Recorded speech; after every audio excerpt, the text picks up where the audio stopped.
privileged to be here. You have to excuse me sitting down. I'm British, it's kind of how we do things. I asked for a pipe and slippers, but they wouldn't let me have that. Anyway, I'm here today to talk about stories. I'm going to talk about the stories that I've captured as a photographer. I'm going to talk about my own story and how they've become interwoven, which is how I came up with a really clever title, Becoming the Story. So, really, the story is how I came from being a photographer, traveling the world, hanging out with glamorous people, doing fun things, and how I went from there to dying in a ditch in Afghanistan, having lost my legs. It's been quite a journey. And it's a journey really for me about my photography.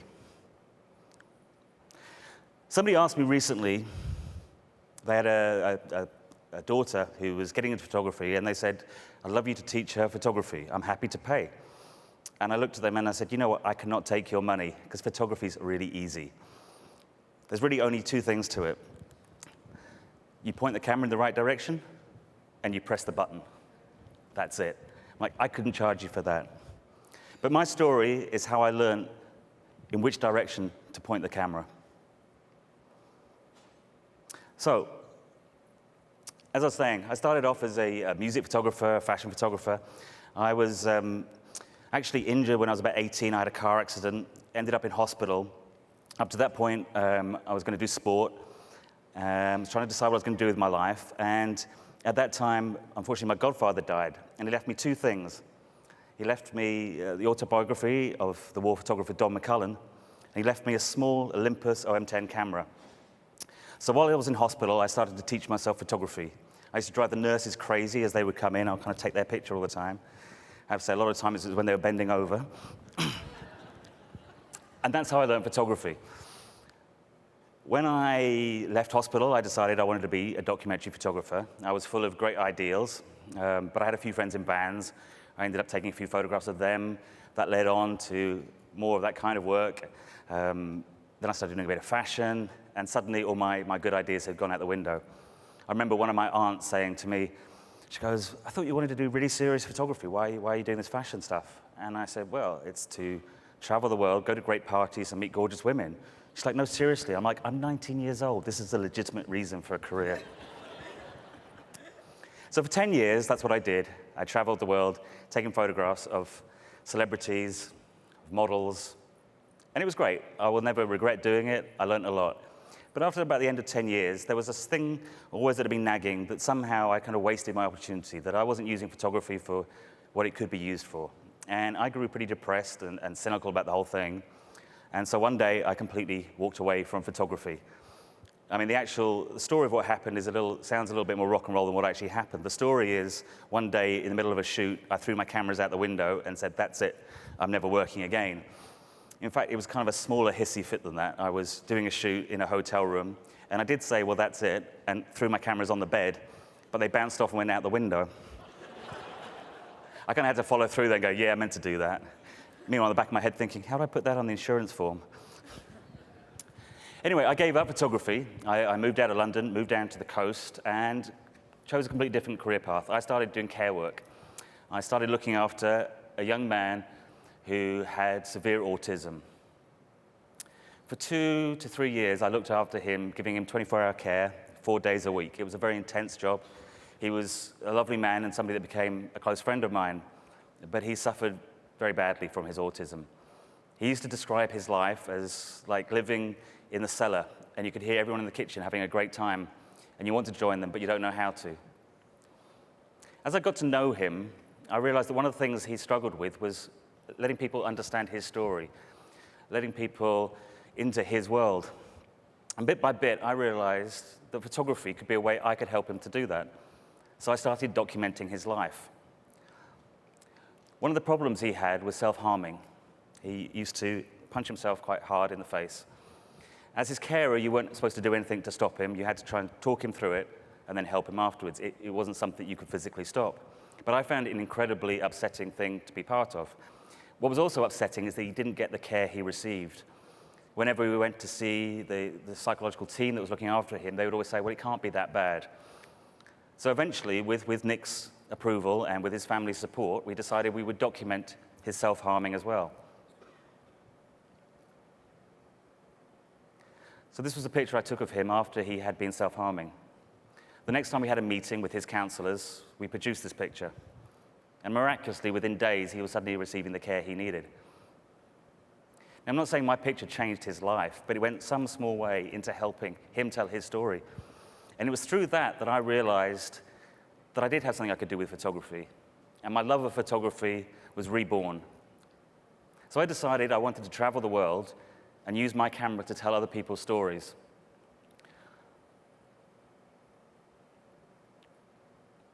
I traveled everywhere from Angola to Congo, Sudan, telling the stories of those people who you don't necessarily read in the news, but whose stories are just as important as anybody else's.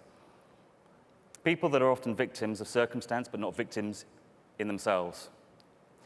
It's been a difficult and harrowing thing to do, but it's been great to see people and to share their stories and come back and show them to people like yourselves.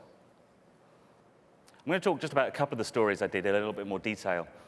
This was a place in the border of Burma and Bangladesh, a place called Kutupalong. It's a refugee camp. There's always been a dispute with Bangladesh about allowing refugees into the country. So this camp is an unofficial camp. The Bangladeshi government won't allow the UN or any other aid agencies to help the people in this camp. So for over 20 years, the people have lived there. They don't get any help from doctors, any kind of medical support, no food, nothing. It's one of the most depressing places I've ever been to. I watched people there dying from the most simple illnesses. A young boy had a little bit of rice that got in his eye. He'd scratched it. It had got infected. He died when I was there because his face was so swollen, he choked. So I spoke to the village elder, and I said, you know what, I'd love to come and do some portraits of the people here. So I set up a small little studio, and in the morning, I turned up with my camera. And it was kind of horrific when I turned up. It was like a triage center, loads and loads of people bringing their sick and dying to be photographed. I panicked, and I said to the village elder, look, these people have to understand I'm not a doctor. I can't help them. He looked at me, and he said, no, you can. He goes, they understand you're just a photographer, but at least you can tell their story. And I guess that was the point for me, and the point that I realized that although I often feel helpless in these situations and often feel I can't really do much, in my small way, I can help. I can use my skill as a photographer. And that's the great thing, is everybody in this room has some skill or some ability to make change. We can all be cogs in that wheel of change. We may just be one small part, but when you all work together, you can do things. It might just be writing a letter. It might be writing to your politician. It might be raising money. You name it, we all have something we can do, and we should do. One of the stories I did was in the Ukraine. I decided to live with a bunch of street kids to document their life. They were an interesting bunch. I have to say, the first night I slept in their squat, I kind of suddenly realized I might have made a terrible mistake. But I warmed to them, they warmed to me, and we built up a friendship and a trust. It was a bit of a scary house. There would often be violence. They would get very drunk on vodka, take pills. But there was also a lot of tenderness in the house. Here, one of the girls had been self-harming, and the rest were teaming up to bandage her up and sort it out. Anyway, on the last day, they decided to take me out. And going out there basically means going to the Black Sea and drinking vodka. Now, I had a little Lonely Planet guide. Whenever I go anywhere, I always buy a Lonely Planet guide that gives me a sort of rough idea of a country, things to do, things not to do, places. In this guide, there was a list of about 10 things you shouldn't do. One of them was don't talk to the street kids. Another one was always leave your stuff unattended. And the final one was don't go swimming in the Black Sea at all costs. Well, the leader of the gang wanted me to go swimming in the sea. I obviously decided this would be a really stupid thing to do. I had my passport with me, my cameras with me, and the idea of kind of getting naked and going in the Black Sea, which is incredibly polluted, even I wouldn't be that stupid. Okay, well, I was.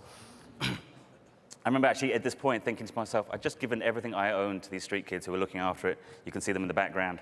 And I was thinking, this is probably the point where they just walk off and I have to go to the police station and they say, what happened? And I said, well, I kind of took off all my stuff, gave them to some street kids and asked them to look after my cameras.